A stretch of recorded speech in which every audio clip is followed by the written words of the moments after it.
কারবালা। আর এই চক্রান্ত একদিনের না, এই চক্রান্ত নানার নবুয়াত থেকে চক্রান্ত শুরু। বাবার থেকে চক্রান্ত এসেছে, বাবা থেকে মাওলা হাসানের এসেছে চক্রান্ত, মাওলা হাসান থেকে মাওলা হুসাইন পর্যন্ত আজও পর্যন্ত আওলাদে রাসূলের দুশমন পৃথিবীতে আছে। ইয়াজিদের সৈন্যরা আজও আছে, এই জন্য তারা হুসাইনের নাম শুনতে পারে না। কথা বলেন ঠিক কিনা? আরে ভাই, আমি আমার মুসলমান কয় যে হুসাইন পাক শুধু সাধারণ মুসলমান ছিল, নাউজুবিল্লাহ। এবার আসেন মাওলা হুসাইনের মর্যাদা মর্তাবা। আল্লাহর রাসূলের দহিত্র, শরিয়াতি দহিত্র, কিন্তু নবী পাক কখনো মাওলা হুসাইনকে নাতি বলে ডাক দেন নাই, একবারও কেউ দেখাইতে পারবে না হাদিসে পাকে। সবসময় বেটা বলতো আমার শাহজাদা, বলেন সুবহানাল্লাহ। কি বলে ডাকতো? আমার বেটা, আমার শাহজাদা, আমার কলিজা, আমার জানের জান। বলছে সারা কায়নাতের জান মুহাম্মদুর রাসূলুল্লাহ, ওনার উসিলায় আল্লাহ কায়নাত সাজিয়েছেন, বানিয়েছেন। সারা কায়নাতের জান স্বরূপ নূরে মোহাম্মদ, আর নূরে মোহাম্মদের জান হচ্ছে মাওলা হুসাইন। নূরে মোহাম্মদের জান মাওলা হুসাইন। ওনাদেরকে কেমন আল্লাহর রাসূল ভালোবাসতেন দেখেন। ওনাদেরকে বলা হতো রায়হান। নবী পাক বলতো হাসান এবং হুসাইন রায়হান, দুটি সুগন্ধি আমার, বলেন সুবহানাল্লাহ। যখন মাওলা হুসাইন দৌড়ে আসতো নবী পাক কোলে নিতেন। কোলে নিয়ে সর্বপ্রথম আগে কি কাজটা করতেন? আল্লাহর রাসূল সর্বপ্রথম মাওলা হুসাইনের চুমু খাইতেন। কি করতেন? চুমু খাইতেন। চুমু খাওয়ার পরে ওনার সারা শরীরের গন্ধ শুকতেন। নবীর নাক লাগিয়ে গন্ধ শুকতেন। নবী পাক হুসাইনের শরীর থেকে গন্ধ নিতেন, সুগন্ধ। তারপরে চেপে বুকের মধ্যে ধরে রাখতেন, বলেন সুবহানাল্লাহ। সূরা কি আপনার বুখারী শরীফের মধ্যে আসছে, দুই ইমাম পাককে রায়হান, দুটি সুগন্ধি বলা হয়েছে। আল্লাহর রাসূলের দুজন সুগন্ধি। নবীজির যখন সুগন্ধি ঘিরান, আমাদের অনেক সময় আসে না যে আমাদের একটু সুঘিরান পেতে ইচ্ছা করে, আমরা তখন কি করি? একটু আতর লাগাই, না হলে একটু সেন্ট ব্যবহার করি, না হলে আমরা ভালো একটা কাপড় চুপড়ের ঘিরান নেই, নতুন কাপড়ের, ভালো লাগে না, মন প্রফুল্ল হয় না? আল্লাহর রাসূলের যখন সুগন্ধি ঘিরান শুকতে ইচ্ছা করতো, মাওলা হুসাইনের ডেকে চুমুকে নাক লাগিয়ে সুঘিরান নিত। বুখারী শরীফ, নাক লাগিয়ে সুঘিরান নিত। বলেন যে রাসূলে পাক উনি তো নিজেই সুঘিরান, উনি মাওলা হুসাইন থেকে সুঘিরান পেল কিভাবে?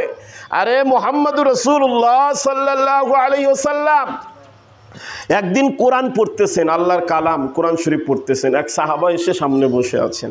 তা কোরআন পড়তে গেলে আওয়াজ করে পড়তেছেন, নবীজির গাল মুবারকের গালের হাওয়াটুকু ওই সাহাবীর নাকে গিয়ে লাগছে। আমি কথা বলতেছি, আমার মুখ দিয়ে একটা হাওয়া বের হচ্ছে না, এই হাওয়াটুকু ওই সাহাবীর নাকে গিয়ে রাখছে। কিতাবের মধ্যে লাগে মৃত্যু পর্যন্ত ওই সাহাবীর দিয়ে সুঘিরান সুগন্ধি বের হতো। আল্লাহর রাসূলের ঘাম আল্লাহর রাসূলের ঘাম মোবারক সাহাবীরা আতরের মধ্যে ভরে রাখতো। বিয়ের দিন, ঈদের দিন, শুক্রবার, জুমার দিন ওই আতর মেখে, ওই ঘাম মেখে নামাজে যেত। বলেন আমার আপনার ঘাম দিয়ে কখনো ঘিরান বের হবে? সুঘিরান না দুর্গন্ধ? দুর্গন্ধ বের হবে। মাওলা হুসাইনের আল্লাহ রাসূলের জবান পাকের হাওয়া যদি সাহাবীর গায়ে লেগে ওই সাহাবীর শরীর মৃত্যু পর্যন্ত সুগন্ধি হতে পারে, যেই নবী পাক মাওলা হাসান এবং হুসাইনের কোলের মধ্যে নিয়ে মাথা থেকে পা পর্যন্ত ঘিরান শুকছে, চুমু খাইছে, ওই হুসাইন না কত সুঘিরান। চিন্তা করছেন?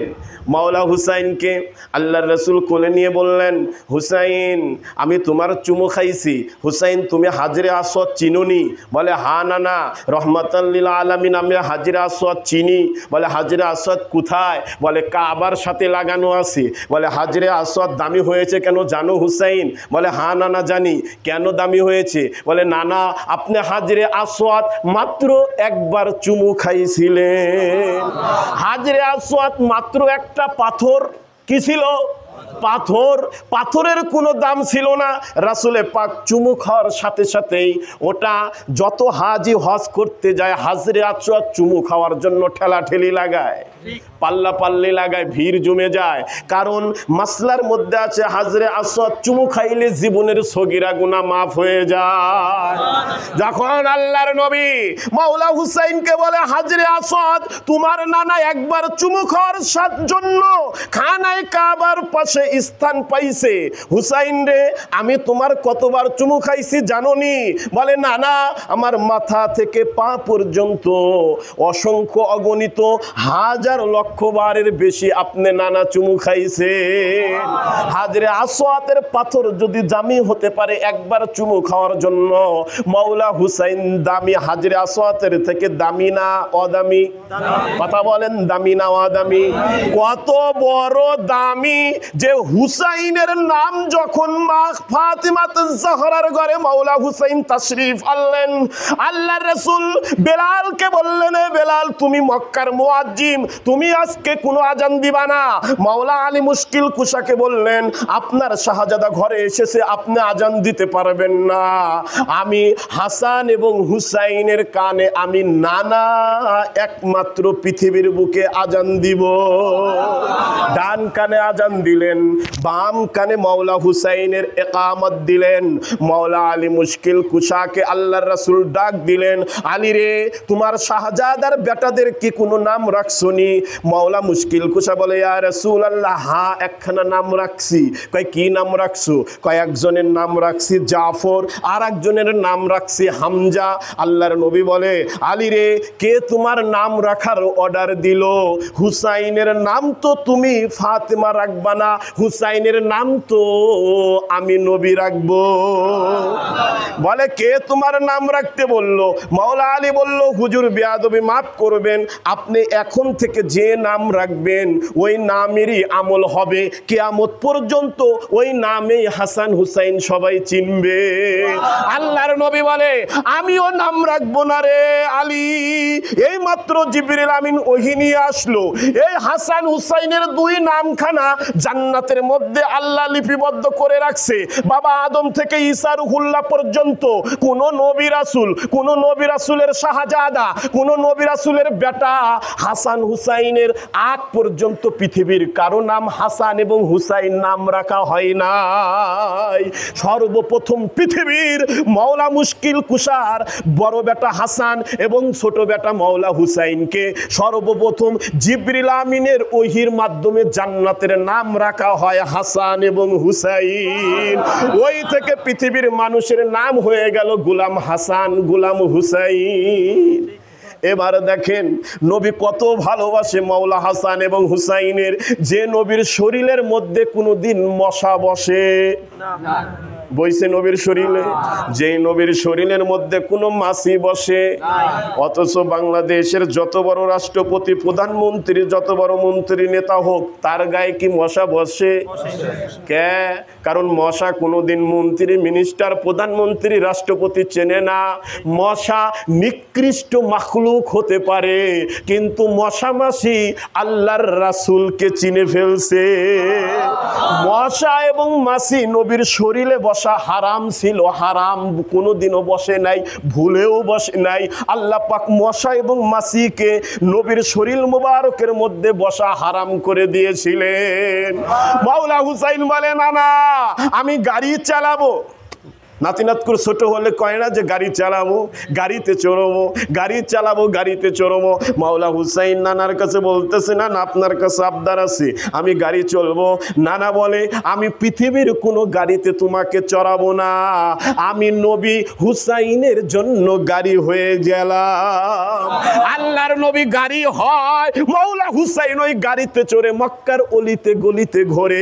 সাহাবারা হাসতে থাকে, সাহাবারা জিজ্ঞেস করে, সাহাবারা তারা বলতে থাকে একজন আর একজনকে, দেখো হুসাইন কতই না ধন্য, যে নবীর শরীরের মধ্যে মশা মাছি বসা নিষেধ, ওই শরীর মোবারকের মধ্যে হুসাইন বসে খেলা করতেছে। নবীর কানে আসে, নবী সাহাবীদেরকে বলে, আমার সাহাবী কি বললা? আপনার হুসাইন কতই না ভাগ্যবান। নবী বলে, না না, এটা বলো না, এটা বলো যে মুহাম্মদুর রাসূলুল্লাহ কতই না ভাগ্যবান। হায়, নবী পর্যন্ত বলেছে হাসান হুসাইনকে আমি আমার পিঠে খেলাধুলা করার জন্য হুসাইনকে ভাগ্যবান বলে মনে করো না, আল্লাহর রাসূলকে বলো, আল্লাহর রাসূল না কতই ভাগ্যবান হাসান হুসাইনকে নিয়ে খেলা করে। হুসাইন বলে, না না রে, আমি ঘোড়ায় চড়বো। নবী বলে, পৃথিবীর কোনো ঘোড়াতে আমি চড়াবো না, আমি নবী তোমার জন্য ঘোড়া হয়ে যাব। হুসাইন বলে, না না, আমার ঘুম পাচ্ছে, ঘুমাবো। আমাদের বাচ্চারা ঘুম পাইলে আমরা নরম বালিশ আগায়া দেই, পরিষ্কার বিছানায় শোয়া দেই। মাওলা হুসাইনের ঘুম পাচ্ছে, ঘুমাইতে যাবে। আল্লাহর নবী বলে, ফাতেমা রে, আমার হুসাইনের জন্য কোনো বালিশ এনো না, আমার হুসাইনের বালিশ হবে নবীর বক্ষ মোবারক। কিতাবের মধ্যে লেখে, আপনাদের আমাদের দুনিয়ার মানুষের বাচ্চারা বড় হয় খেলাধুলা করে, বড় হয় মাটির বুকে চড়ে, ছোট থেকে বড় হয় জমিনের সাথে উঠা বসা করে। মাওলা হুসাইন বড় হয়েছে আল্লাহর নবীর দেহ মুবারকের মধ্যে, একবার মাথায়, একবার কাঁধে, একবার বক্ষে, একবার পিঠ মুবারকের মধ্যে।